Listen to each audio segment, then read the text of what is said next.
Hello guys, welcome to a calm and gentle journey back in time.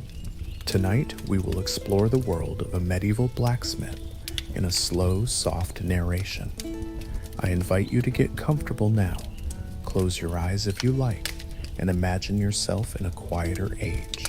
We'll drift through a small medieval village and observe the life of a blacksmith, why it was such a hard, tireless existence, and yet filled with simple routines and quiet pride. Before we begin, I want to let you know that the voice you're hearing right now is actually a new narrator here on the channel. That's me. I'm stepping in with this gentle tone to guide you through these peaceful stories.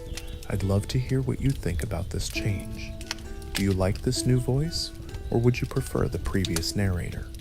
Feel free to let me know in the comments below. If you enjoy this peaceful historical journey, feel free to gently tap the like button and subscribe to the channel for more calming history. No rush at all, just relax and let's begin our story. Imagine a small village long ago, before modern machines, tucked in a green valley. It's early morning in the Middle Ages, and the sky is still a pale gray. The air is cool and damp with dew. Most of the villagers are still in their beds, roosters just beginning to crow somewhere in the distance. In a modest timber and stone workshop at the edge of the village square, a faint orange glow is starting to flicker. This is the village smithy, and its hearth is being brought to life at dawn. The blacksmith is already awake, moving slowly and deliberately in the dim light. Close your eyes and picture him there. He could be any humble blacksmith from centuries ago, dressed in a simple woolen tunic and rough linen shirt, covered by a thick leather apron scarred from sparks. His hands are broad and calloused, stained black with iron scale that never fully washes off. He stirs the sleeping embers in his forge and carefully adds a handful of charcoal, coaxing the fire back to life for the day's work ahead. You can hear the soft crackle as fresh charcoal catches flame.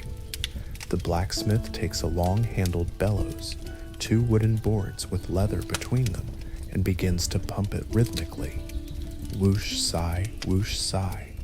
Each gentle pump sends a rush of air into the hearth. The coals respond with a brighter glow, little sparks twinkling upward like fireflies in the semi-darkness. As he fans the fire, shadows dance on the smithy's walls. The space is small and cluttered, but organized in its own way. Against one wall hangs an array of hammers, tongs, and chisels. There's a sturdy anvil anchored on a tree stump in the center of the shop, its iron surface showing years of dents. A bucket of water stands nearby, catching the reflection of the growing firelight. Yes, the smell of wood smoke and hot metal begins to fill the air, a distinctive earthy aroma that clings to everything here. It's a scent of charred wood, iron, and a bit of sweat from the day before. The blacksmith breathes it in deeply. To him, this is the smell of morning, the smell of his life's work. Soon the forge is hot enough to start the day. The blacksmith selects a slender rod of iron from a pile of raw materials by the wall. These iron rods are precious.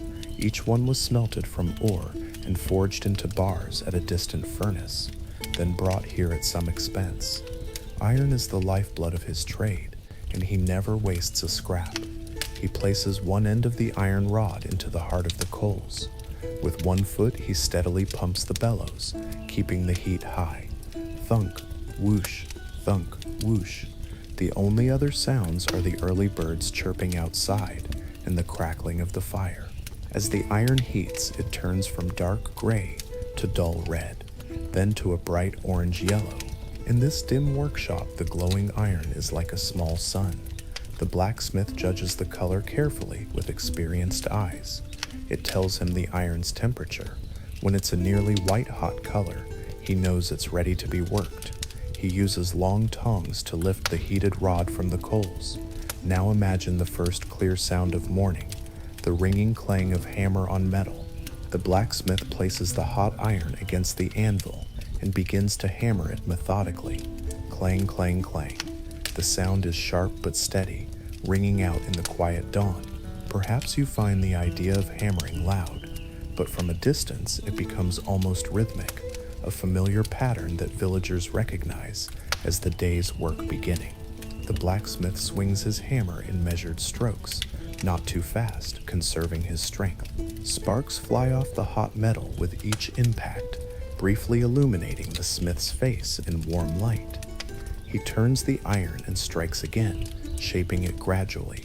He might be making something simple to start the day, perhaps a handful of nails. Nails are small and humble, yet every house and cart in the village needs them. In these times, nails aren't bought by the box at a store. Each one must be forged by hand. It's one of the blacksmith's most common tasks, and he can do it almost by feel. He hammers the softened iron rod, flattening one end, then flips it and draws it out into a long, thin point. Tap, tap, clang. The metal yields under each strike, sparks sprinkling off like tiny stars. When the shape is right, he uses a special tool, a hardy chisel placed in the anvil, to cut off the glowing section, separating a nail from the rod. He reheats that piece slightly, then with smaller, careful taps, forms a head on the nail by peening the top, tink tink. The job requires precision even in this brute work. Soon enough, a finished iron nail drops into a wooden tray with a little clink. One nail done, only dozens or perhaps hundreds more to go over time. These nails will be used by a carpenter to fix a door, or perhaps by a farmer repairing a fence. Each one is important, even if tiny. As the blacksmith works, the village around the smithy slowly wakes up. A few early risers pass by on their way to tend fields, giving a polite nod or a wave toward the open front workshop. They all know the smith well. He is a fixture of the community. They're accustomed to hearing the ring of his anvil most days. It's almost comforting in its regularity, signaling that things are being made and repaired, that the village is humming along. Inside the smithy, the light grows stronger as morning progresses, filtering in through the open door. Dust motes dance in the sunbeams, only to be disturbed by the occasional draft or the movement of the blacksmith pacing between his hearth and anvil. By now the fire is blazing hot, the core of charcoal glowing white and orange. The blacksmith occasionally pauses to wipe sweat from his brow with a cloth. Though the morning air outside is crisp, inside the workshop it's already warm, almost hot, from the forge's heat. He doesn't mind. He's used to working in heat every single day, winter or summer.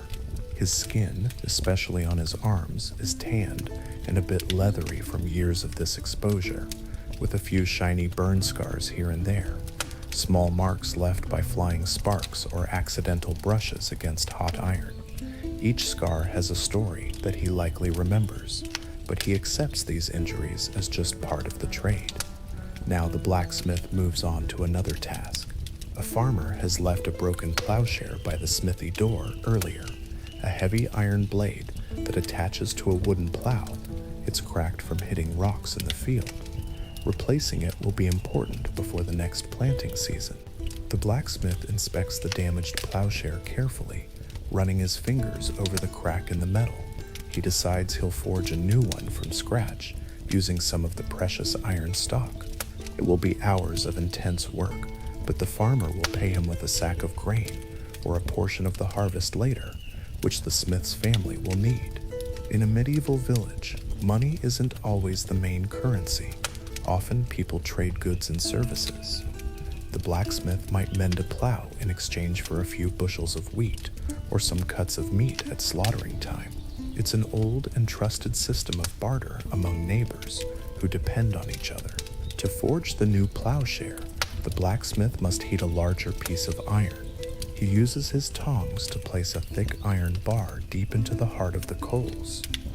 As it heats, he prepares his other tools, setting a heavier hammer within reach for the bigger work and positioning a swage block, a type of iron form, on the anvil to help shape the curved profile of the plowshare. Once the iron bar is glowing bright yellow, he hauls it out onto the anvil. This time, The sound of hammering is deeper and more forceful. Clang, clang. Each strike is powerful, sending vibrations through the anvil and into the ground. You can almost feel the weight of the work as he methodically pounds the iron. With each blow, fiery orange scale, little flakes of oxidized metal, breaks off and skitters across the floor. Some bits of hot scale land on the smith's apron and smolder harmlessly on the thick leather. A few stray sparks land on his bare forearms, but he's so used to it that he doesn't flinch. Tiny burns and blisters on his skin have long since calloused over. He must work steadily because as the iron cools, it becomes harder to shape. After a minute or two of hammering, the once yellow metal is now a dull red and resists the blows. So back into the fire it goes for reheating.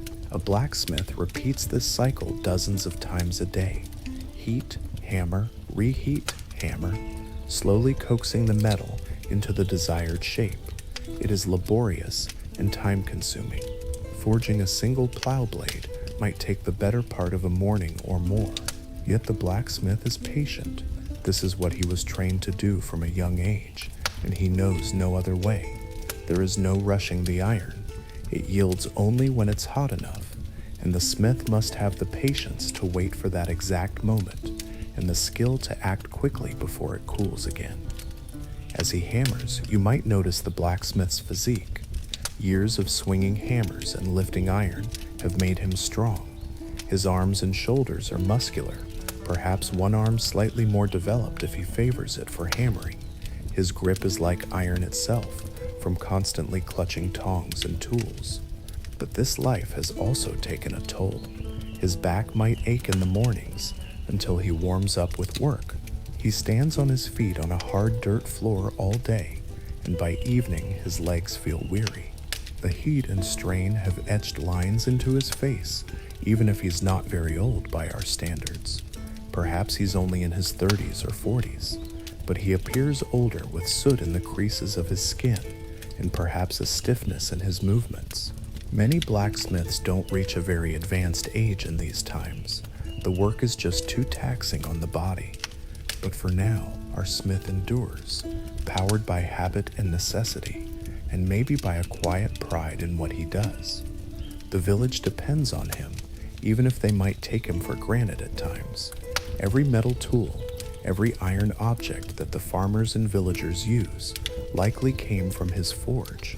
He makes the hoes and spades for tilling the fields, the axes for chopping wood, the nails that hold together carts and cottages, the horseshoes that allow the Lord's horses and local pack animals to tread safely on rough roads.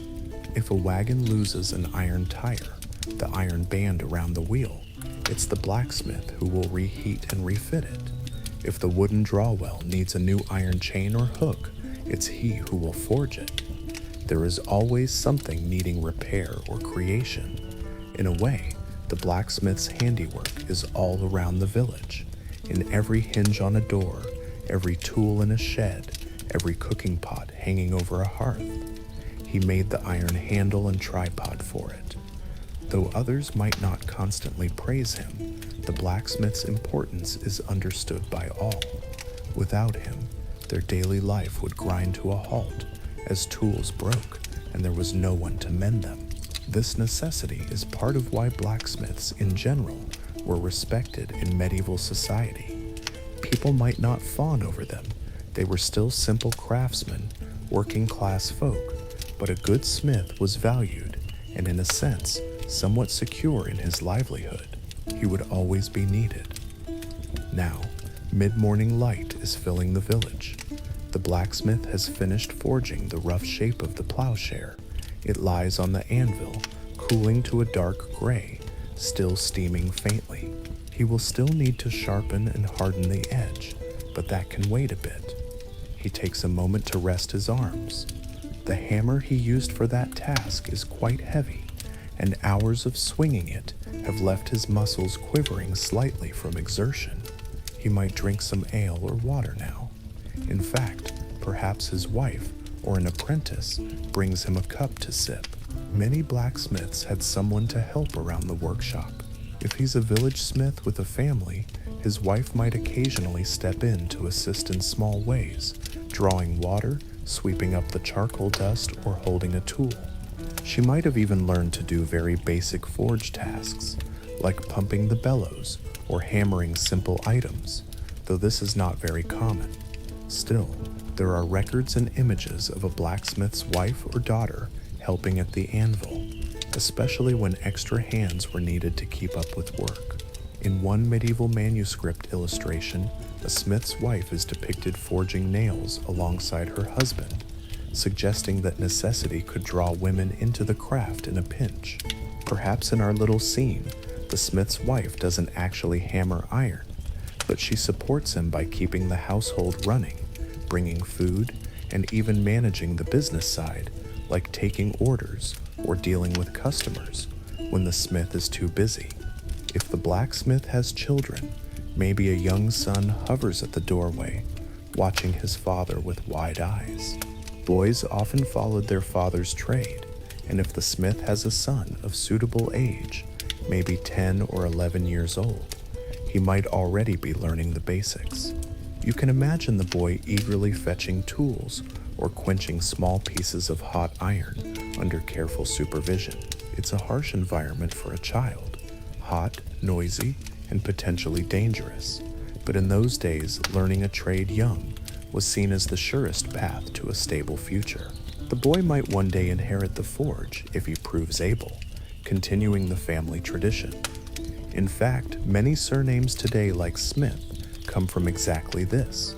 Generation upon generation of blacksmiths passing the craft from father to son in medieval villages and towns. However, not all blacksmiths had the fortune of a family forge to inherit. Many had to train under unrelated masters in distant towns. Let's take a moment, as the blacksmith cools his plowshare, to think about how he likely came into this profession.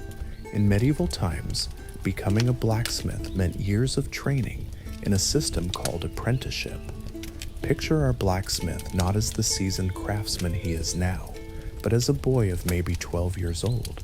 At that age, his parents likely arranged for him to be apprenticed to an established master blacksmith, perhaps his own father, if the trade ran in the family, or perhaps a smith in another village or a nearby town if his family were farmers or another trade. Young boys, sometimes as young as 7 or 8, could be bound to a master craftsman to learn a trade. It was a formal arrangement. The boy's family would usually pay a small fee, or the master would take the child in exchange for the child's labor for a set number of years. So imagine a skinny boy arriving at a strange smithy far from home. On his first day as an apprentice, he would likely be overwhelmed by the heat, the noise, and the stern commands of the master. Apprentices usually lived with the master's family. That meant our young smith probably slept in a corner of the workshop or in the loft above, ate at the master's table, and was expected to obey him almost like a servant or even a son. In return, the master would teach him the craft step by step. The early years of apprenticeship often involved very menial tasks. The young apprentice would sweep the floors, clean out ashes from the forge, carry coal or charcoal, and run errands. He'd maintain the fire, pumping the bellows for hours on end while the master worked, essentially serving as extra muscle. He might also be tasked with fetching water for quenching or carrying the heavy sacks of charcoal from storage. These chores taught him discipline and the basics of the smithy's operation. Only gradually would he be allowed to do simpler forging tasks, like making those nails or simple hooks. It was a tough life for a child or teenager. Masters had near total authority over their apprentices. If the boy made mistakes or misbehaved, punishment could be harsh. A master blacksmith, with arms strengthened by daily hammering, could easily administer a beating to correct an unruly apprentice, and unfortunately, this was not uncommon. Apprentices were sometimes whipped or had meals withheld if they were lazy or mischievous. We can imagine our blacksmith as a teen, perhaps on one occasion sneaking off with friends or failing to keep the forge at the right temperature and earning the master's wrath. He might still carry a memory of those scoldings and punishments, maybe even a small scar or two, unrelated to metal, a reminder to do better. While we view this as cruel now, medieval people saw strict apprenticeships as necessary. The young smith likely accepted it as the way things were. Over time, he toughened up, gained skill, and earned a bit of trust from the master. An apprenticeship for a blacksmith typically lasted many years, often around 7 years, give or take, so that young boy would become a young man in the service of his master, slowly honing his craft. By the end of this period, he would have learned how to manage the fire, how to forge basic tools, how to choose the right iron for a job, and dozens of other secrets of the trade. He'd learn by watching and by doing, slowly progressing from making simple nails to more complex items like knives or axe heads, perhaps under the watchful eye of the master correcting his technique. Eventually, in his late teens or early 20s, our apprentice would reach a point where he was skilled enough to be considered a journeyman. Becoming a journeyman meant he had completed the initial training and was now a qualified craftsman, though not yet a master with his own shop. The term journeyman comes from the French word journée, meaning day, because such a person could earn a day's wage on his own. As a journeyman blacksmith, he could be paid for his work and no longer had to serve someone without wages. At this stage, our blacksmith might have left his original village or moved around a bit. Journeymen often traveled to find work or to gain experience from other masters. Perhaps he spent a few years moving from town to town, finding temporary work in different forges. This would expose him to new techniques and broaden his skills. One town might have taught him finer decorative ironwork for church grills, while another master smith might have shown him how to forge a particularly well-balanced sword, or how to temper steel for a knife so it would hold a sharp edge. All these experiences would accumulate, making him a better craftsman. If he was in a city or large town during those years, he would have likely joined the local blacksmiths guild as a junior member.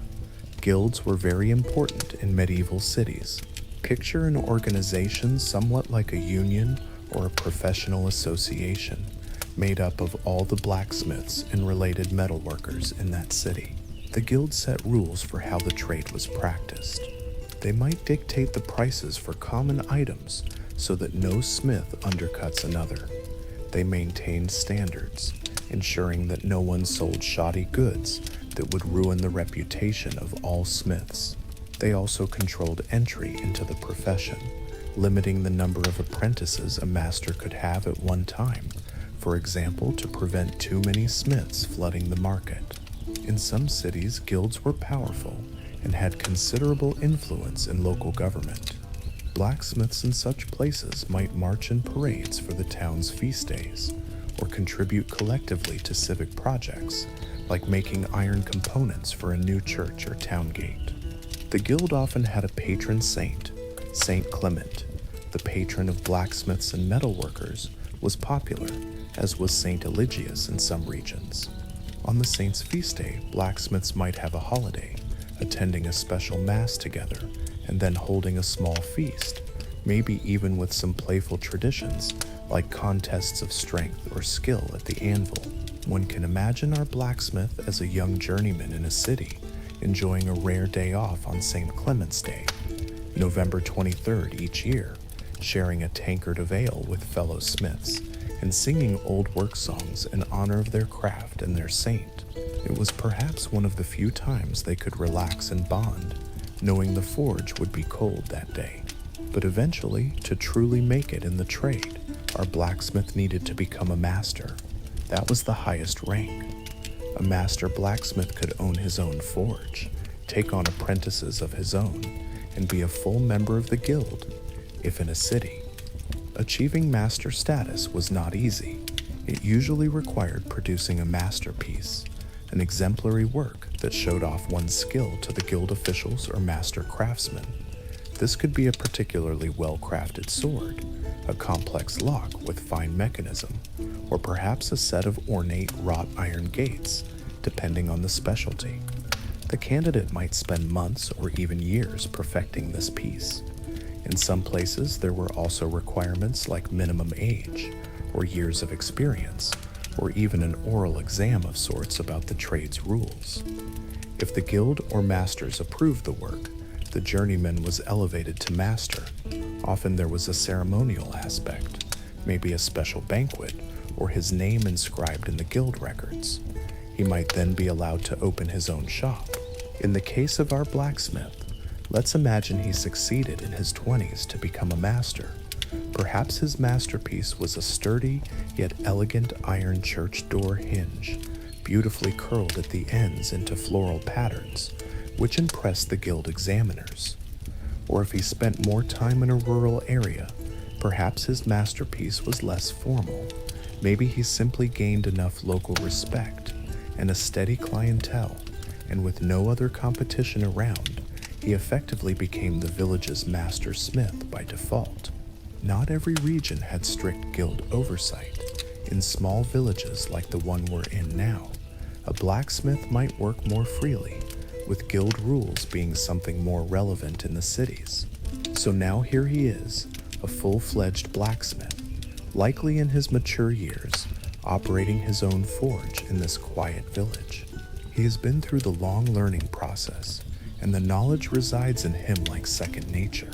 He no longer second guesses how long to heat an iron bar or how hard to strike it. It's all instinct honed by decades of repetition. The challenges he faces now are less about learning the trade and more about enduring its daily demands and managing the business. And make no mistake, it is a hard business. Let's come back to late morning in our scene. The blacksmith has quenched the new plowshare in his water trough with a loud hiss, sending up a plume of steam. He will polish it a bit later and make sure the edge is hardened, but for now he sets it aside. Barely has he done so when a farmer arrives, leading a horse with a loose shoe. The horse's hooves clop on the dirt road as it approaches, and the farmer calls out a greeting, "Good day, Master Smith." The blacksmith greets him kindly. Perhaps by name, they likely know each other well. The farmer explains that one of the horse's shoes came off while working in the field. The blacksmith nods. He expected as much, since he nails those shoes on and knows how long they typically last. Shoeing horses is another of his regular tasks, and also one of the more physically demanding and potentially risky ones. The horse is big and restless, but it trusts the smith, who has shod it many times.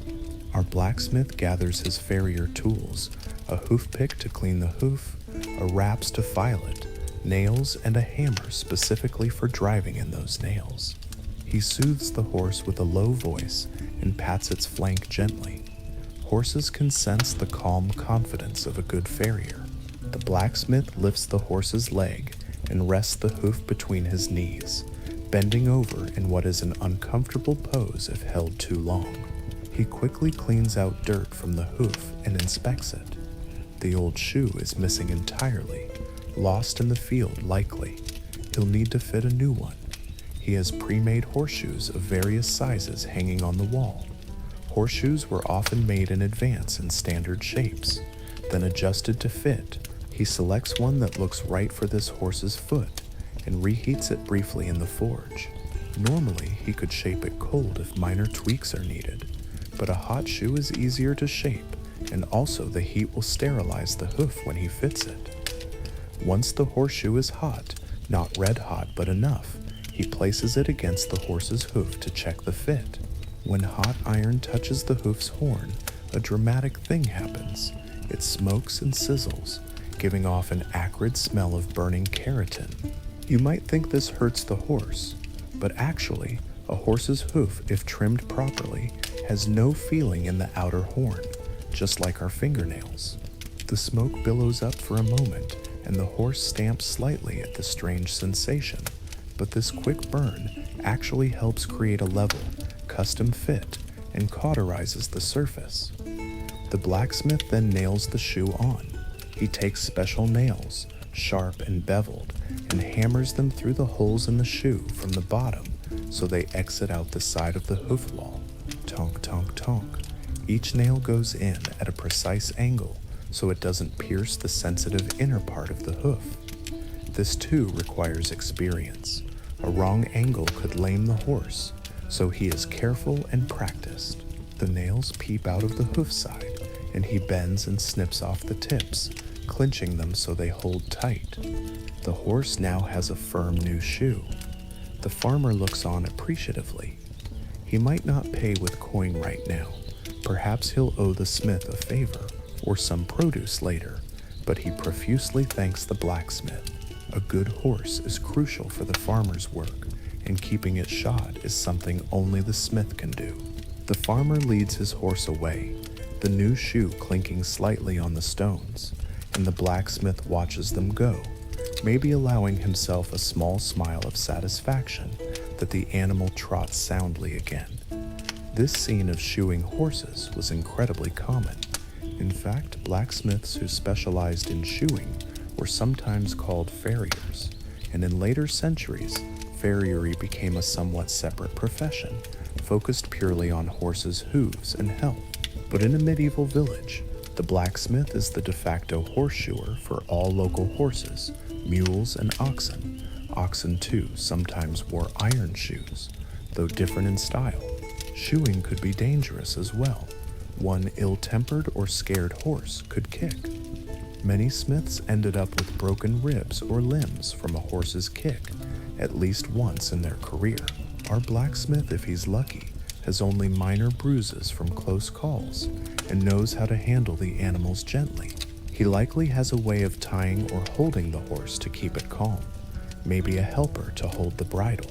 We can see him now putting away the farrier tools, wiping sweat from his face again, and brushing off some soot. He smells strongly of burned hoof now, a pungent odor that will cling to his clothes until they're washed. Combined with the scent of coal smoke and metal, the blacksmith often carries a unique bouquet of smells that others find distinctive. Some might say a bit unpleasant if they're not used to it. There's an old saying that you could smell the smith before you saw him, partly joking about the smoky aroma, and maybe a hint that blacksmiths always around fire and sweating might not always be the cleanest of people by modern standards. Though, to be fair, our smith probably washes his face and hands quickly after each messy job, maybe in a basin or with water from the bucket. He tries to maintain some personal cleanliness, but bathing fully is a rare luxury in medieval times, perhaps done in a nearby stream or a wooden tub on occasion. Still, even a clean blacksmith will have embedded soot in the creases of his skin and under his nails that never entirely goes away. By noon, the village church bell tolls to signal the Angelus, a midday prayer time, or simply to mark midday. That bell is likely one thing the blacksmith did not make. Church bells were usually cast in bronze by specialist bell founders, but our blacksmith might have made the iron bell clapper inside it, or the chains and bolts that hang the bell. It's interesting to think of all the contributions the smith makes to even the church. Wrought iron candle stands, iron braces that reinforce the wooden door, locks for the church's strongbox, and so on. If something metal broke in the church, the priest would certainly call on him. In fact, blacksmiths often had good standing with the clergy because their skills were needed. A nobleman or a monastery might sponsor a talented smith, giving him patronage or better pay to keep him around. Sometimes smiths traveled to nearby monasteries to help repair metalwork or to craft tools for the monks, like farming implements or even decorative iron grills. Our blacksmith's reputation might extend to local monasteries or manor houses, so occasionally he might get a messenger requesting his service for a special job at a manor, say to help install a new iron-bound gate, or to fix a drawbridge's iron chains at the Lord's castle. These are proud moments for him, to be entrusted with important work. However, they also carry responsibility. If he fails or does shoddy work for a lord or the church, he could face severe disfavor or even punishment. But our smith is conscientious and careful, and so far he's managed to meet those requests capably. Perhaps in his workshop we see one or two particularly fine tools or weapons displayed that were gifts from grateful patrons, maybe an ornate dagger hanging on the wall that the local lord once gave him as thanks for repairing a suit of armor, or a small painted icon of Saint Eligius gifted by a priest after the smith labored to mend the church's iron candelabra. These little tokens remind him that his craft, humble as it is valued by high and low alike. Let's consider the kinds of items our blacksmith makes beyond the village basics. While much of his day is spent on utilitarian objects, he has the skill to produce more specialized items when called for. For example, he can make weapons. In the popular imagination, blacksmiths are often associated with swords and armor, outfitting knights for battle. However, in reality, a typical village blacksmith in, say, the 13th or 14th century might not often make a full sword or a complete suit of plate armor. That work, especially by the High Middle Ages, was usually done by specialized armorers and bladesmiths in larger towns, known for those products, like Toledo in Spain for swords, or Milan in Italy for armor, or Solingen in Germany. But our smith definitely can make simpler weapons that local militias or guards might need. Things like spearheads, arrowheads, and axe heads. Those are straightforward for him.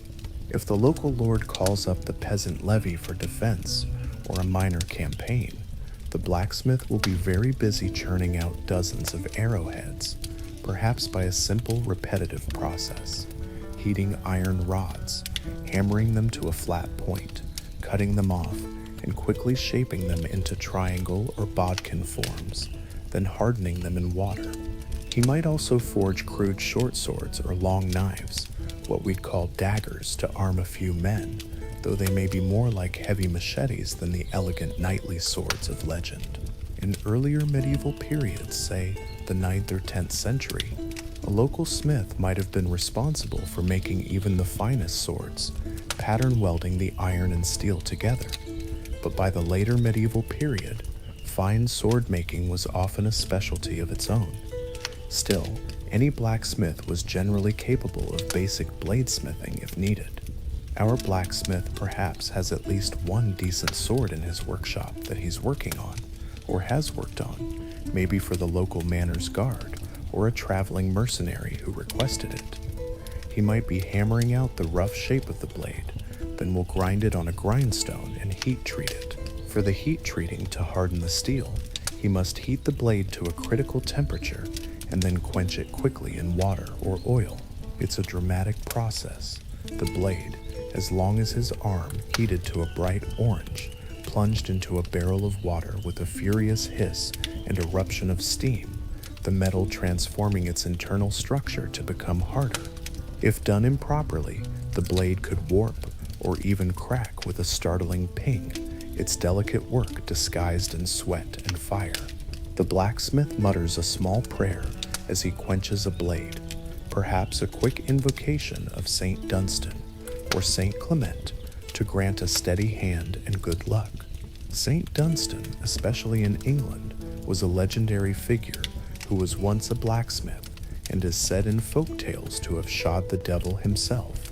In that story, Dunstan nails a horseshoe onto the devil's hoof, causing such pain that the devil begs for removal, and Dunstan only agrees after the devil swears never to enter a place with a horseshoe hung above the door.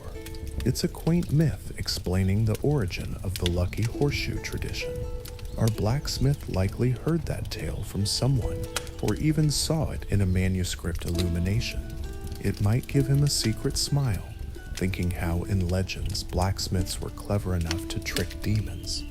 It hints that people sometimes saw blacksmiths as having a whiff of the supernatural about them, working with fire and elemental forces. Indeed, Among ordinary folk, there was a mix of respect and a little wariness toward smiths.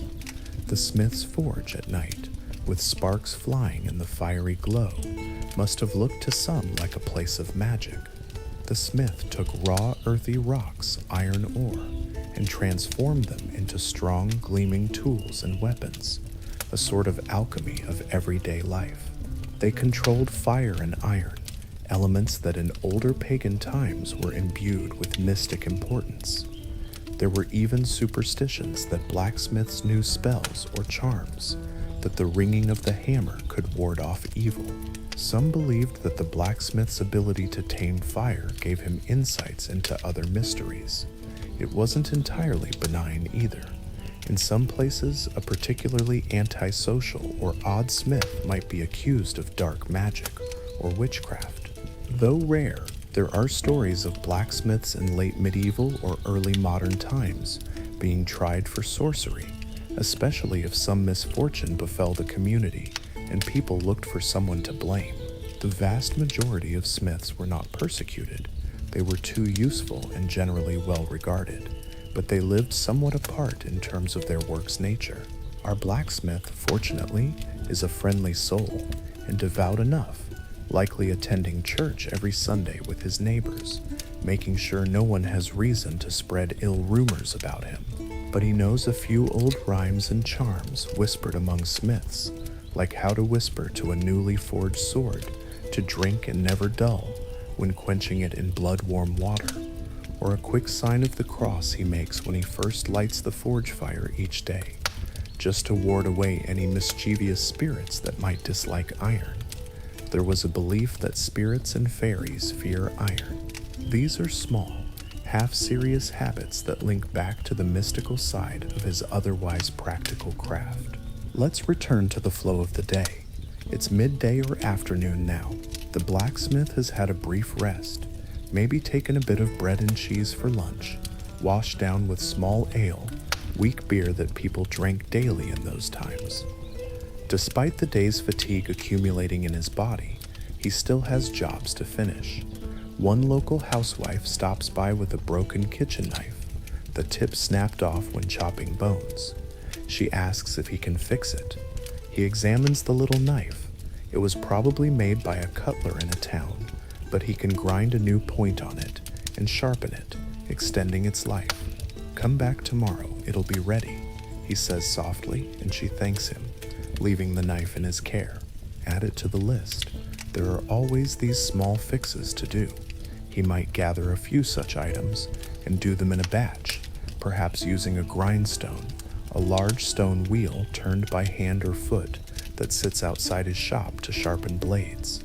The rhythmic shee of the blade against the stone and the spray of sparks as he grinds is another familiar sight. He often does this in the late afternoon light, when forging new things is winding down and he can turn to finishing work.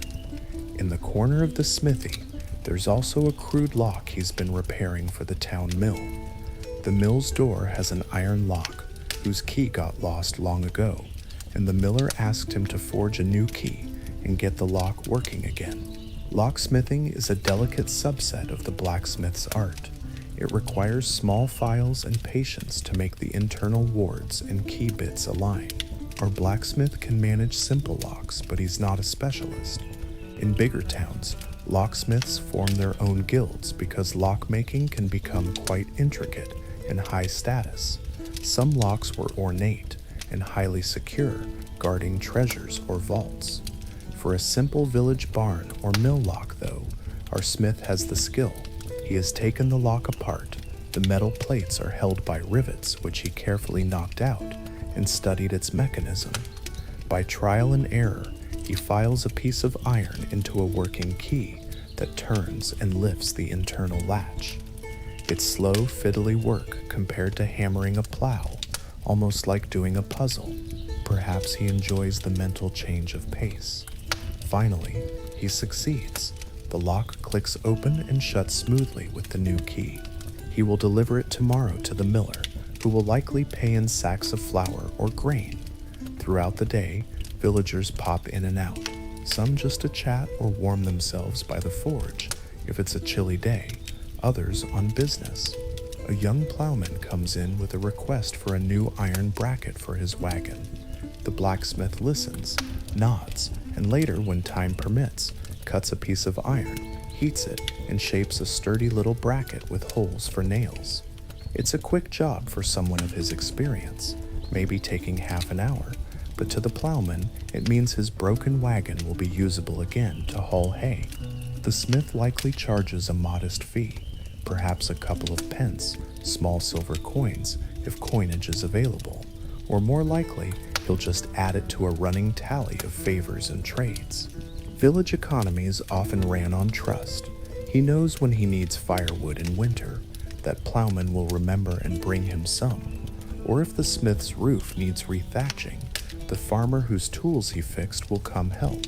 There's a communal give and take that isn't always written, but is understood. Let's talk about the smithy building itself for a moment. We've been picturing it as a simple workshop, but its construction has some intentional features. Fire is a constant danger in medieval settlements, especially those like this with wooden houses and thatched straw roofs. The smithy, dealing with open flames and flying sparks, must be built to minimize risk. Often the smithy would have a tiled or shingled roof using clay tiles or wooden shingles instead of thatch because those are less flammable. If tiles aren't available, sometimes the area right above the forge might be lined with stone or clay to prevent sparks from lodging in the thatch. The smith likely keeps the area around the forge free of stray straw or wood. He has sand on the floor near the hearth to smother any little embers that fall. He also always keeps a barrel or bucket of water handy, not just for quenching metal, but as an emergency resource in case something catches fire. In some towns, there were laws requiring smiths to situate their forges a certain distance from other houses, or to only operate during certain hours to reduce fire risk. In a small village, it's more informal, but everyone trusts the smith to be careful. The memory of terrible fires lingers in every community. One spark could burn down half a village in a dry summer, and no one wants that. So our blacksmith is vigilant. At day's end, he will bank his forge safely, covering the hot coals with ash to smother them, so they stay just barely alive till morning without open flame. He triple checks that no stray spark is smoldering in a corner. This responsibility weighs on him. He knows every time he strikes hot iron, a fleck could shoot out. There's a reason the smithy often has open sides, or at least a very large doorway. It helps ventilation and allows sparks to escape without immediately landing on something combustible indoors. Better a spark die on the dirt outside than on the straw inside. Despite all precautions, accidents do happen. Perhaps in our smith's memory, there was one close call, years ago, when an apprentice was careless with the bellows, and a shower of sparks flew onto a nearby pile of dried rags or straw packaging. A small blaze flared up, and for a moment panic set in as they scrambled to douse it with water. Fortunately, they succeeded, and only a blackened patch on the wall remained as a reminder. From that day, the blacksmith might have become even more strict about shop cleanliness and safety. He instructs his current apprentice or helper, never leave the forge unattended while it's lit, not even for a moment, and sweep the floor clear of any straw or clutter daily. In his mind, part of his duty is protecting the village from a fire that he could cause. It's a heavy burden, but he carries it as part of his professional pride. By late afternoon, the pace of work slows a little. The major tasks of the day are done or nearing completion.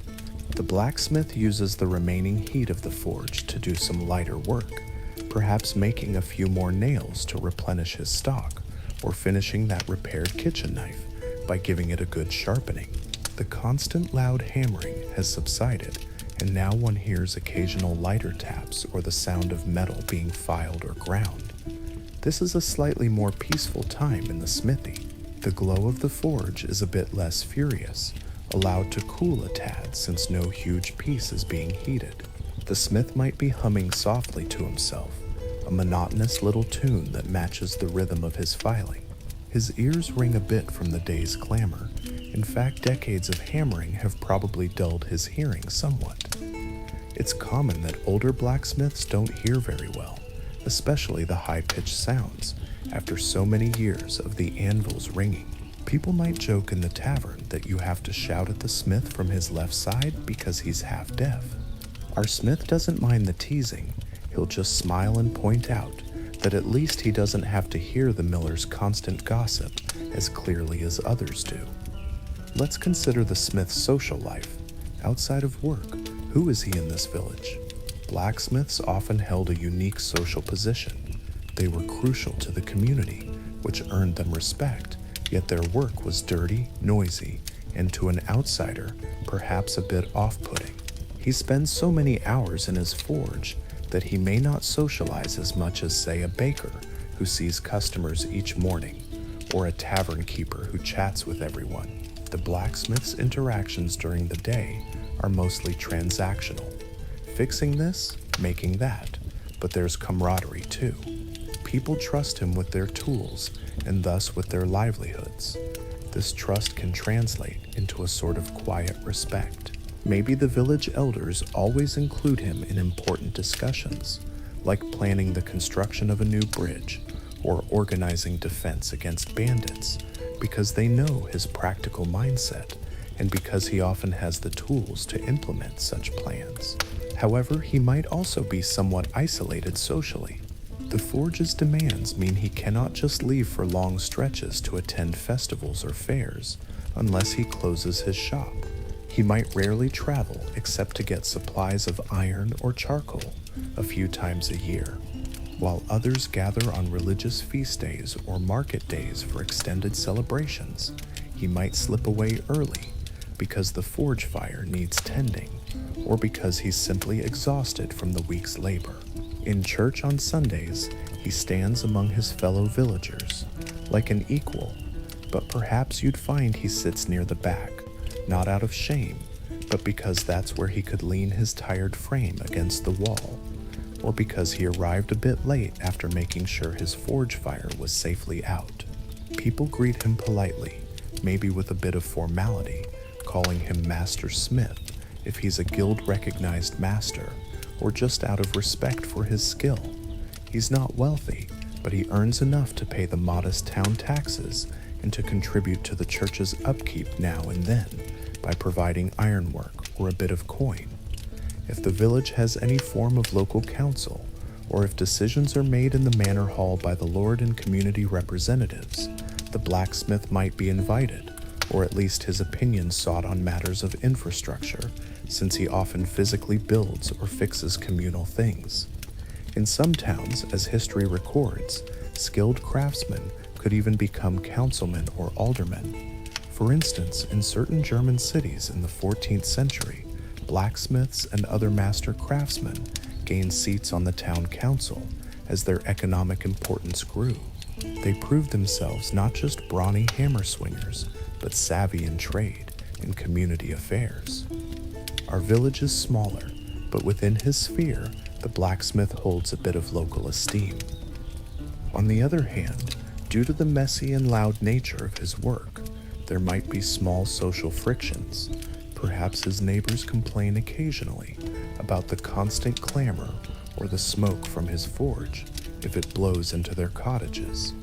If the wind is wrong, the acrid smell of iron and coal could waft into a nearby baker's kitchen or a housewife's laundry line, making them grumble. The smith tries to be considerate. Maybe he has set hours for the heaviest hammering, not at the crack of dawn, but after a decent hour, so as not to upset everyone's sleep too much. He likely has his forge chimney, if he has a chimney vented as high as he can to carry smoke away. In cities, ordinances often required smiths to use chimneys and keep fires safe. In a village, it's more by mutual understanding. Over the years, the blacksmith has learned to navigate these relationships, offering a small favor here and there to anyone inconvenienced. If a neighbor's cooking pot handle breaks, he fixes it quick and free. If another neighbor's son needs a metal part for a tool, he'll do it in exchange for just a friendly smile. By such gestures, he ensures people see him not as a nuisance, but as a helpful part of the community. It's a delicate balance between being indispensable and being just another villager. Now let's broaden our view momentarily. Our blacksmith is one example in one village, but throughout the medieval world, thousands of blacksmiths labored in similar ways. By this point in the day, perhaps an evening bell rings or a sunset is approaching. Think of a blacksmith in a bustling city. His day might have been filled with more specialized tasks, perhaps forging parts for clocks or fine locks, or making elaborate scrollwork for a cathedral gate. In that city, he's one of many smiths. Each may be focusing on a niche. Some are blade makers, some armorers, some farriers, some making nails and tools in mass quantities. Those smiths are governed by guilds with strict rules, and competition is regulated. They might employ several journeymen and apprentices in one large workshop, with multiple forges roaring at once. Imagine the noise and heat of that, the combined din of several anvils, the haze of smoke in a confined street, the constant activity. In contrast, the rural smith like ours works mostly alone or with one helper, serving a smaller clientele, but a more varied one. He must turn his hand to whatever is needed, from a door hinge to a plow to a piece of jewelry at times. And what about blacksmiths in other regions beyond our little European village? Even though our story centers here, it's interesting to note that blacksmiths everywhere, from Europe to Asia to Africa, shared many experiences. A smith in medieval Japan, for example, also rose early to heat the forge, hammered out tools and swords with their own unique techniques like folding steel to make katanas, and was respected for his craft. A blacksmith in the Middle East toiled under the desert sun, making horseshoes and sword hilts, working perhaps with bellows powered by a foot pump rather than hand.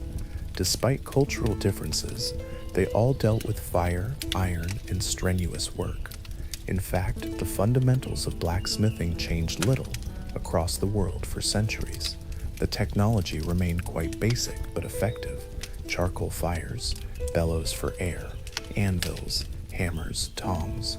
The main differences were in style and specialization, but one could say that a blacksmith from one end of the world would quickly understand the tools and methods of a blacksmith from another if they could overcome the language barrier, because the language of hammer and iron was near universal. Now, back to our village. As the sun starts to sink low, the blacksmith likely wants to wrap up any active work before the daylight fades. While he can and does work by firelight in the winter's early evenings, the glowing forge provides some illumination, and he might have a rushlight or oil lamp for tasks away from the fire. It's not ideal to work in the dark. So as evening approaches, he tends to conclude the heavy jobs. Today he managed to finish the new plowshare and even gave it a sharp edge by steeling it, perhaps welding on a strip of harder steel on the cutting side, a technique to ensure durability. He repaired the kitchen knife and the wagon bracket and the mill's lock. He shoed the farmer's horse. It was a full day, but not unusually so. There were days even busier, like harvest time, when many tools break under hard use and need urgent fixing, or when an epidemic of bad luck has multiple farmers cracking their plow blades in the same week. And then there are quieter days, perhaps in midwinter, when snow lies deep and little farming is done. Then the smith might only get a few visitors, needing an axe sharpened or a pot mended, and he can spend more time on small projects, or even teaching his apprentice finer points of the craft. Speaking of winter, imagine the smithy on a cold January day. It might actually be one of the warmer spots in the village, thanks to the forge. Villagers might congregate a bit at the open door, just to warm their hands while chatting. The blacksmith in winter still needs to keep working, because people often took that season to repair and prepare tools for spring.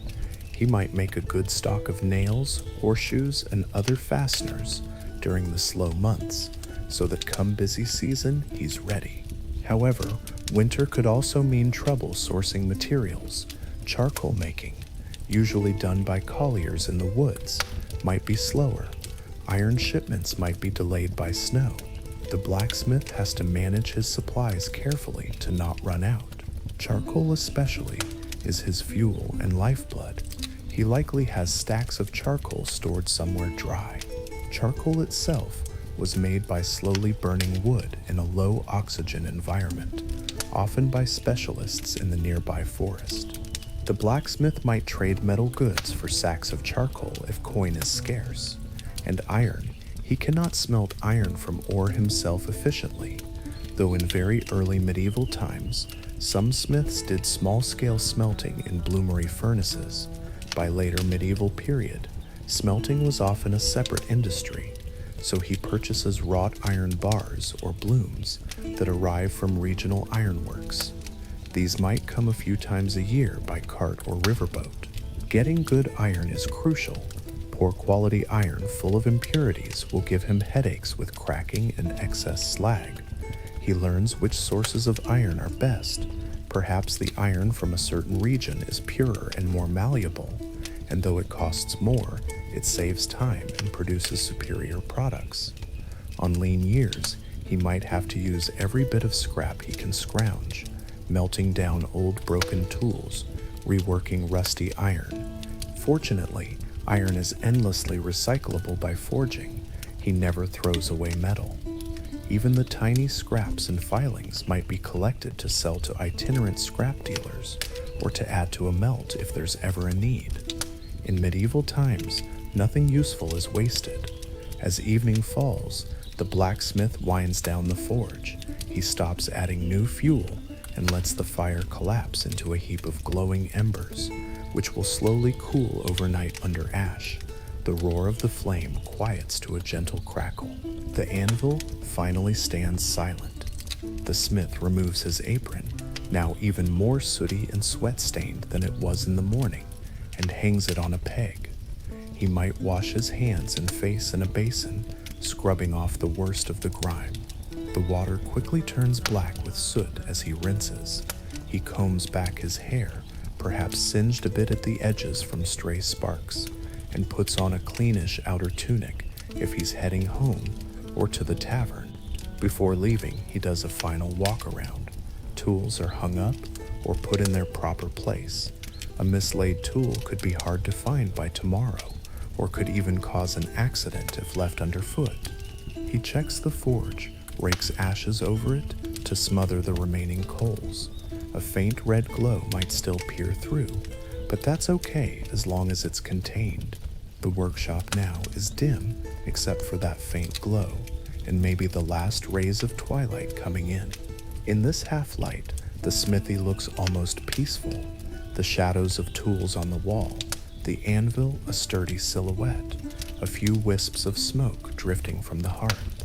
The day's heat is fading, and a cool night breeze begins to flow in, carrying the scent of evening dew and wood smoke from household fires, preparing supper across the village. Our blacksmith steps outside and latches the door. Some smithies didn't even have doors, being open sheds, but if he has one, he secures it. There are valuables inside: iron stock, finished goods like that plowshare, his tools. Iron was expensive, and a stash of it could tempt thieves or at least mischievous children, so he likely locks up. Perhaps that lock on his door is one he made himself, a simple but strong lock, and he carries the iron key with him. Now, work done, he can rest. He might head home if he lives separate. Maybe his house is nearby. Often smiths had their home adjoining or very near the forge building. If he has a family, his wife and children are waiting with supper prepared, perhaps a hearty stew and bread. He eats hungrily. Swinging a hammer all day burns many calories. Even if he doesn't know the word calorie, he certainly knows the feeling of hunger. He shares some gentle conversation about the day with his family. Maybe his little daughter climbs on his knee, not minding the faint sooty smell that never leaves him, and he tells her a little story or asks about how many eggs the hens laid today. His wife may remind him that some relative in the next village needs a new tool, or she passes along gossip that the Lord might demand some new work soon. They manage their modest finances, barter arrangements mostly, but if coin came in, it might go out to buy more charcoal or to save for church tithes or taxes. The blacksmith's income is modest. He's not poor like the most destitute landless laborers, but he's not rich either. He's somewhere in the middle. In medieval social terms, one might call him part of the artisans or the upper peasantry. If he were in a town, he'd be in the craftsman class, which might afford some minor luxuries like occasionally meat for dinner, a decent stout bed, maybe even a few books or illuminated prayer cards, if literate. In a village, maybe he doesn't have books, but he might have nice sturdy furniture he made, or bartered for, and some savings for a rainy day, perhaps a small pouch of coins hidden behind a loose brick, containing enough to get through a bad harvest if needed.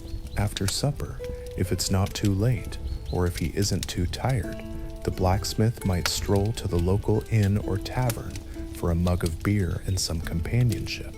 The tavern's common room is abuzz with villagers exchanging news, the miller bragging about his profits, a traveling peddler showing wares, etc. When the blacksmith enters, a few people nod and greet him. "Evening, Smith," says the brewer, sliding him a drink. He takes a seat and lets the day's weariness ease off. Perhaps someone asks him about a job. "Will my gate hinge be ready tomorrow?" And he assures them it will. Or they ask if he heard about bandits on the road, and he says he has not, but he's prepared to reinforce any barn doors if needed. Someone jokes that if bandits come, the smith will just clobber them with his hammer. He chuckles politely. In truth, blacksmiths sometimes did serve in a defensive capacity if needed. They could handle weapons, and their strength was an asset. A fit blacksmith with a hammer or a sword can be a formidable fighter. There are tales of smiths turning the tide in small skirmishes or acting as the village strongman. Perhaps our smith doesn't relish violence, but he stands ready if duty calls, like if the village needs to raise a watch at the wooden palisade. He might even hold an old spear behind his door at home, just in case. The conversation in the tavern may turn to more philosophical or humorous topics. Maybe one neighbor teases the smith, saying, "I saw sparks flying today. You nearly set old Marjorie's laundry aflame." And he good-naturedly apologizes with a grin and promises to bring her a new iron pot hook to make up for any trouble. Another might ask him to tell the story of how he got a particular scar on his forearm, and he recounts for the umpteenth time how a hot rivet popped off and landed there during his youthful days, teaching him never to hammer so carelessly again.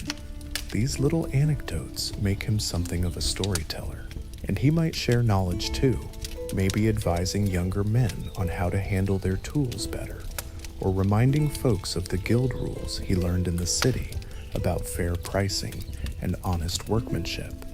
Eventually, the blacksmith heads home through the dark lanes lit by moon or a few lanterns. He's bone tired. Every part of his body has worked today: the hammer arm, the supporting arm, the back, the legs bracing and pumping bellows. It's a repetitive grind that would make many modern people weary beyond measure, but for him, it's simply life. Day after day, muscle and sweat exchanged for the iron shapes that keep society going. His ears still ring softly with the echo of the anvil. Sometimes he hears that sound in his dreams. He might even dream of the rhythmic motion, hammer rising and falling, sparks dancing. There's a certain trance-like state a smith can get into when doing long stretches of forging. The mind drifts a bit, carried by the consistent beat, while the skilled hands continue almost of their own accord. Perhaps in that way, his work is meditative despite its intensity. Lying down to sleep, he perhaps feels the ache, particularly in an old injury.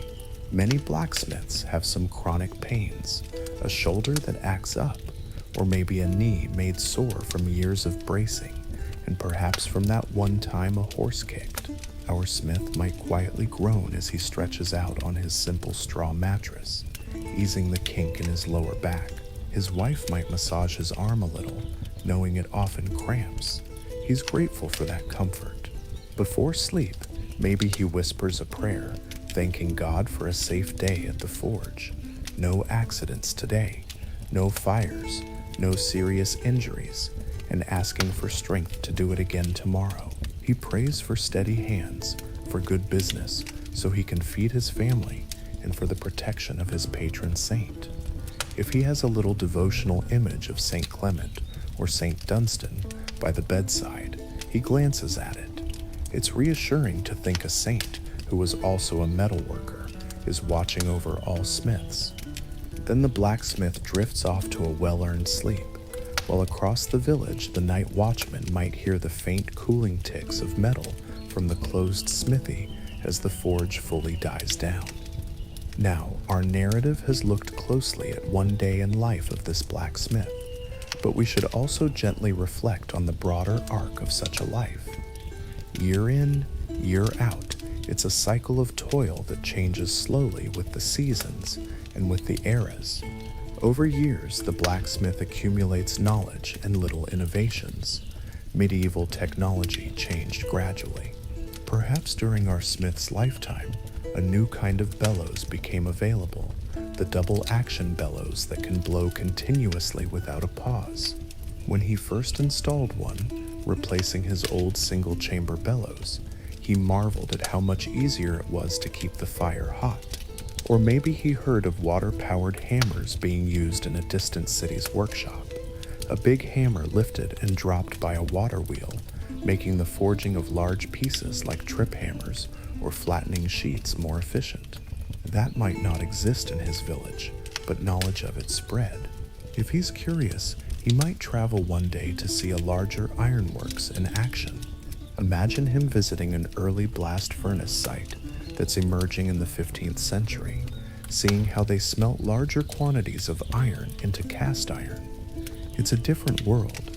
Instead of a small bloom of wrought iron, the furnace yields liquid iron that can be cast into molds, and heavy water-driven hammers forge huge blooms. The work is even more dangerous and noisy on a grand scale. He might shake his head in awe and perhaps a bit of worry. Will that make the village smith obsolete someday? Not for now. Those are big operations, mainly making cannonballs or large quantities of bar iron for trade. The local smith will still be needed to turn those bars into finished goods. But he senses the currents of change. As the medieval period edges toward its end in the 15th and 16th centuries, blacksmithing slowly shifts too. Iron tools become more common as production increases. What about the end of a blacksmith's career? It often didn't come with a cushy retirement. Most smiths worked as long as they physically could. When an aging blacksmith could no longer swing the hammer with the necessary force, he might turn over more of the heavy work to a younger helper, like his son or apprentice, and instead focus on lighter tasks, filing, finishing, maybe tending the fire, and instructing rather than forging all day. In a guild context, a venerable master might sit in the guild hall, respected, perhaps helping judge newcomers' masterpieces, or acting as an examiner, passing on wisdom rather than doing as much smithing. In a village, an older smith gradually hands over the reins, perhaps by age 60, if he lives that long, which in medieval times is relatively old, though not unheard of. He mostly supervises while his son, now a robust man in his 30s, does the striking. The identity of being a blacksmith goes with him to the grave, though. Even if he can't lift a hammer, he'll still be known as the smith, and will likely wander into the workshop out of habit to tinker and advise until his final days. There is also the issue of succession. If the blacksmith has no son, or his son doesn't want to continue, what then? Sometimes an apprentice effectively becomes part of the family and might marry the smith's daughter, or simply take over the business when the master retires or dies. In medieval guild regulations, often a master's widow could continue the business for a time, especially if there was an apprentice ready to become master. Some widows even actively ran the forge, hiring a journeyman to do the heavy work while they managed the accounts and contracts. It was a way to keep earning a livelihood after their husband's death.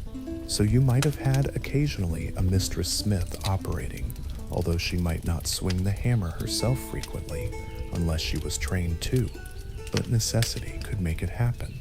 Our blacksmith, if he were to fall ill or injured unexpectedly, would rely on his wife or older children to keep the business running until a replacement could be found. It's a precarious position. Another reason he's careful with safety. A severe injury like a broken arm could put him out of work for weeks, and that could be economically devastating unless the community helps.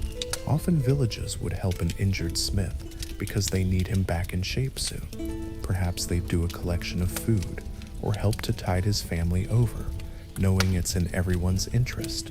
He recovers and resumes his craft. Now, consider the emotional or psychological aspect of why being a blacksmith sucked, to use the playful wording of our title. Beyond the physical hardship, it could be a monotonous life, day after day, often repeating similar tasks within the same four walls of a smoky workshop. There's not much travel or variety unless he's one of the rare traveling smiths or decides to change locales.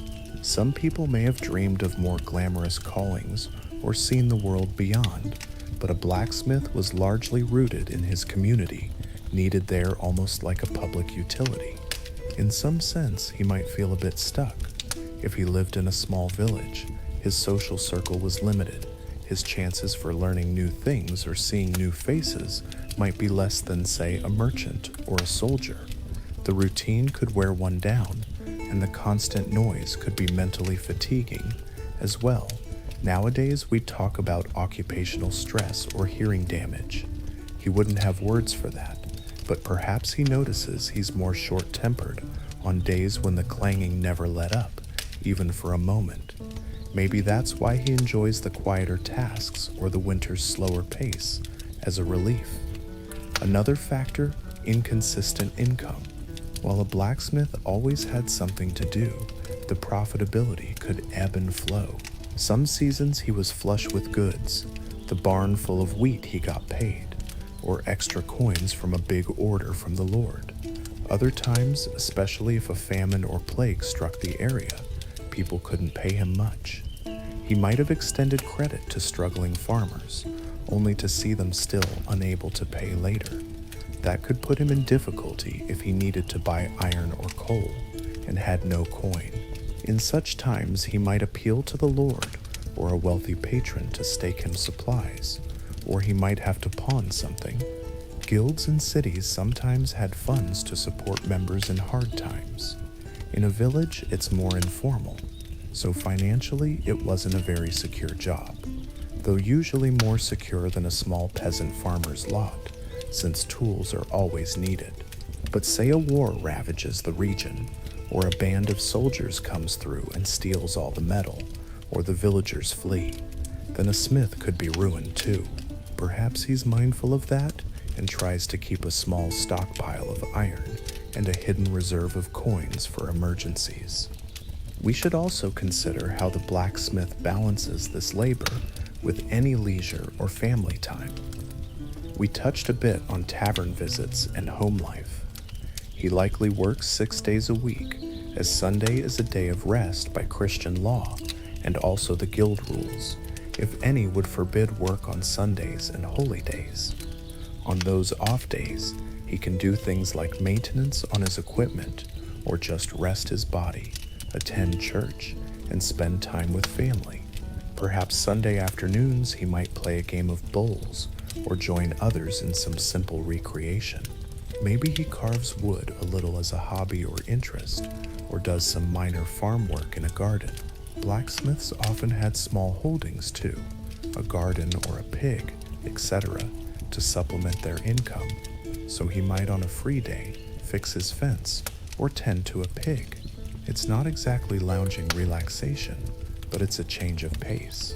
Real leisure as we think of it was scarce, but there were periodic fairs and festivals where the forge would shut down for a day or more while everyone celebrated.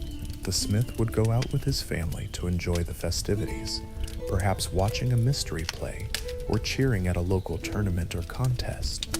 There might even be blacksmithing contests at some festivals where smiths competed, who could shoe a horse fastest or forge a blade the sharpest. It's possible our smith went to one of those in his youth, maybe even won a little prize that he still keeps as a proud memory. Through all this, we see that being a blacksmith was as much a calling as a job. It demanded resilience, physical and mental. The phrase day in and day out truly applies.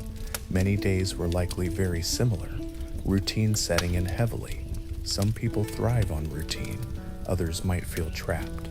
Did our smith ever yearn for another life? Maybe when younger, he fantasized about being a knight or a traveler, but life's reality put him at the anvil, and he made his peace with that. In quieter moments, perhaps as he sits by the forge waiting for a large piece to heat, he reflects on it. He might think about the legendary smiths of old, like Vulcan from Roman mythology, or Wayland Smith from Germanic legend, renowned for magical blades. He knows those are stories, but he feels a kinship with the idea of a master craftsman, shaping destinies through metal. A knight's shining armor or a king's sword might be famous, but behind them was someone like him forging it. The unsung contributions of countless smiths maintain the realm. This thought might comfort him.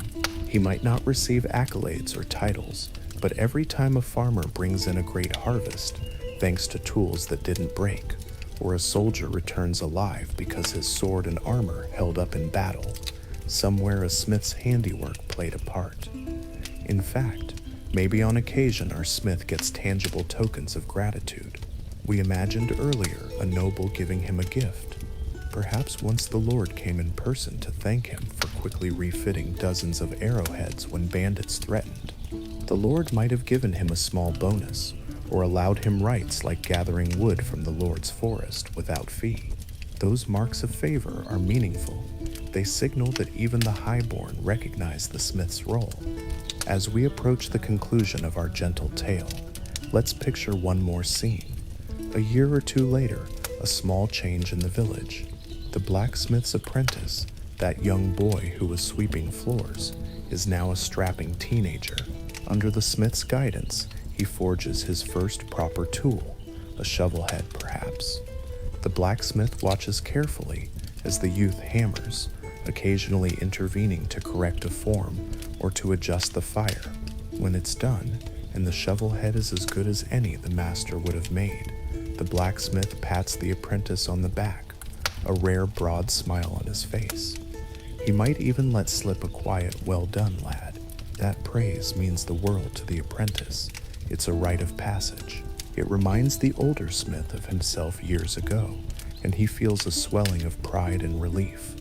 Pride that he has imparted his knowledge successfully, and relief that there is someone capable to carry on, meaning he can gradually ease his own workload. The tradition continues. The tools and secrets he inherited from those before him will live on past him. This continuity is a big part of medieval craftsmanship. Guilds often called each other brothers and had strong mentorship bonds.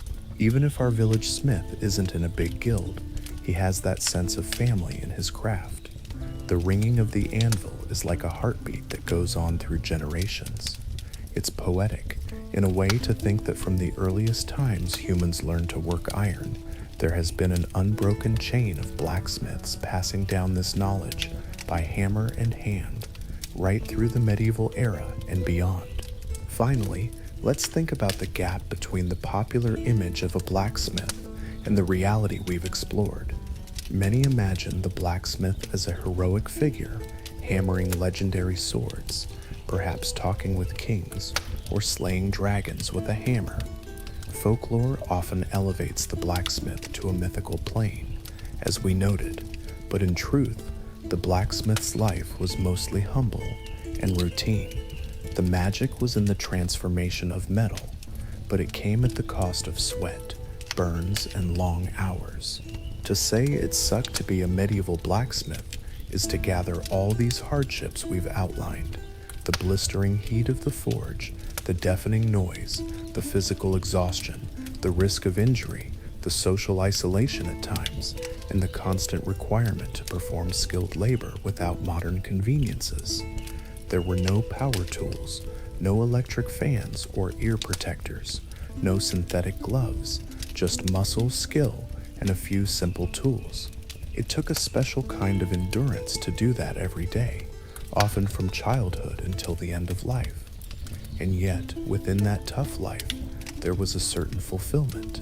The blacksmith could, at the end of each day, look at a rack of finished tools, or a fixed wagon axle, or a pile of neatly made horseshoes, and know, I made these.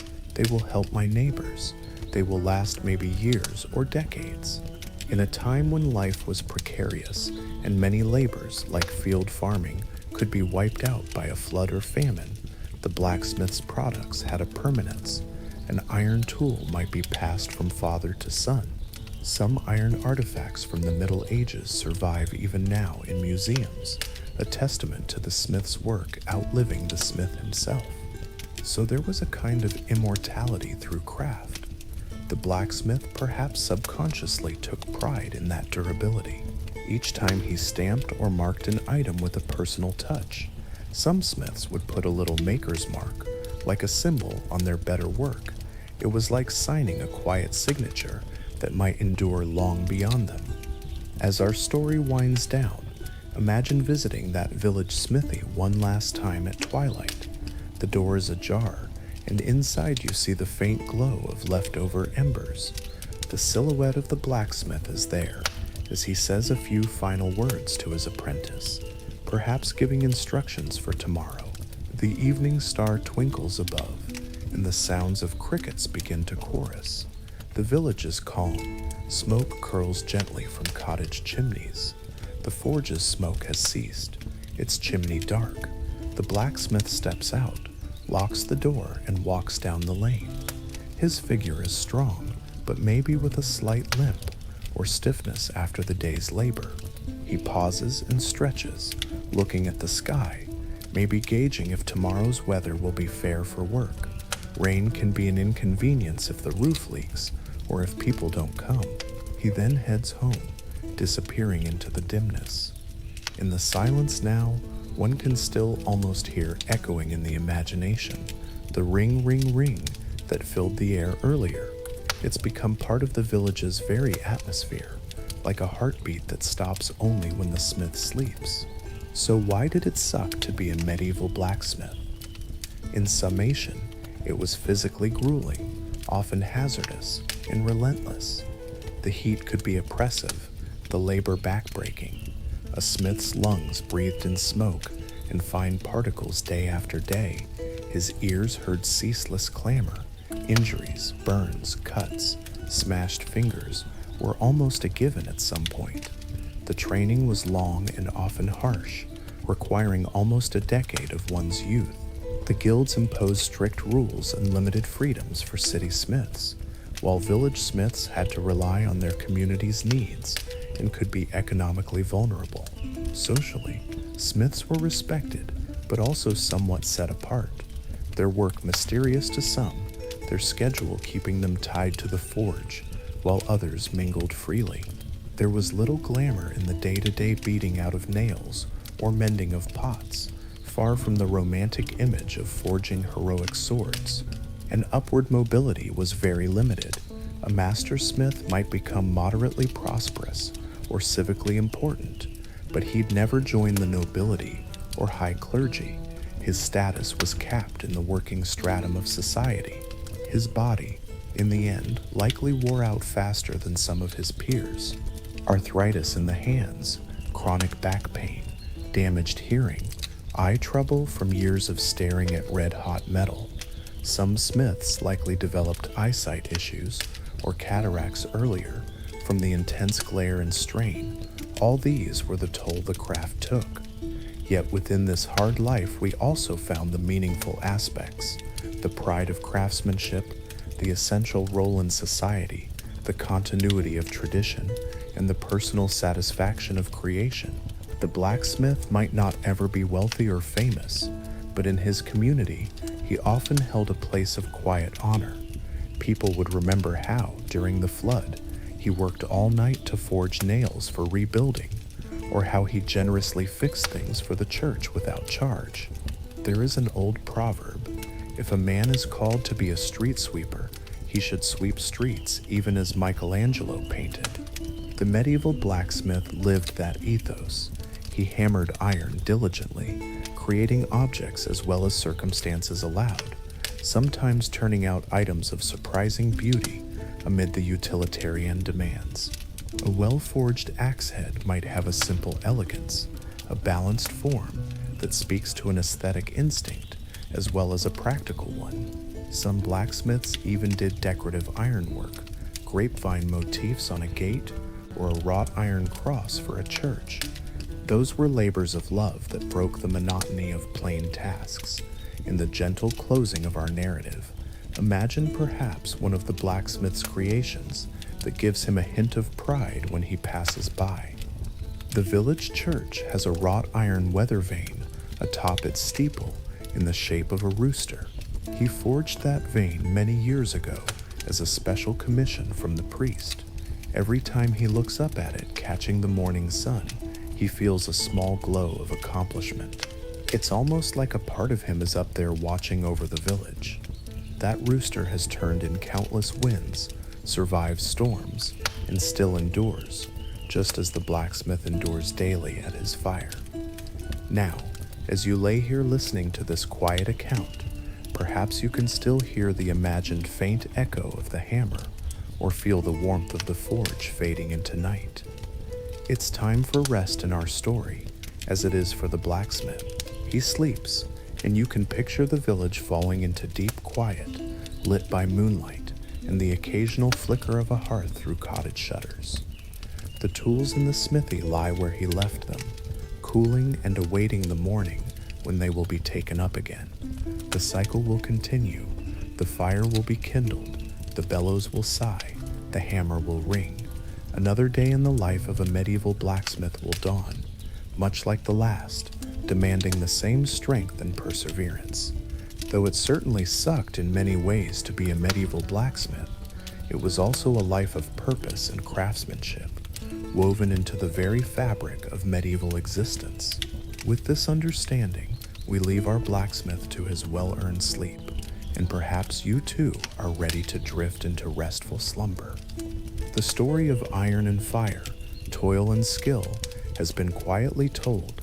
Close your eyes, if they aren't closed already, and let the images fade like the embers of the forge at day's end. In this calm, knowing that even in tough lives there were simple satisfactions, you can gently descend into sleep. Thank you for joining this slow journey through the forge and the day of a medieval blacksmith. May it bring you not only knowledge, but also a sense of peace as you imagine the rhythmic hammering turning into a lullaby of history.